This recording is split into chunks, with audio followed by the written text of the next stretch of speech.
আবু হুরায়রা রাদিয়াল্লাহু তাআলা আনহু থেকে বর্ণিত, রাসূলুল্লাহ সাল্লাল্লাহু আলাইহি ওয়াসাল্লাম বলেছেন, আল্লাহ পাকের ফরজ আদেশগুলো মানার পাশাপাশি আমাদেরকে বেশি বেশি নফল ইবাদত করতে হবে, কারণ যত বেশি নফল ইবাদত করা যাবে তত বেশি আল্লাহর সান্নিধ্য লাভ করা যাবে।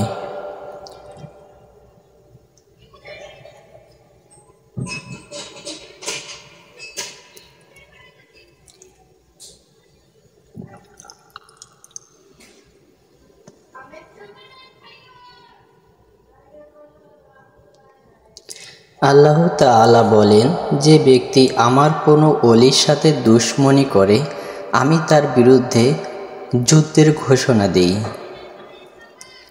আমি আমার বান্দার উপর যা ফরজ করেছি আমার কাছে তার চেয়ে বেশি প্রিয় এমন কোনো কাজ নেই, যা দ্বারা বান্দা আমার নৈকট্য লাভ করতে পারে। বান্দা নফল আমল দ্বারা আমার নৈকট্য লাভ করতে থাকে।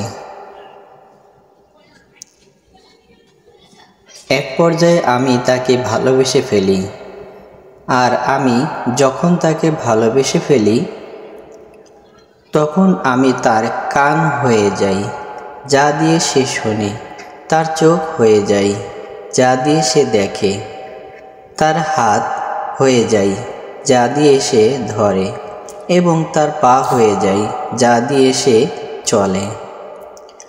তখন সে যদি আমার কাছে কিছু চায় আমি তাকে দান করি, এবং সে যদি আমার কাছে আশ্রয় প্রার্থনা করে তাকে আমি অবশ্যই আশ্রয় দান করি।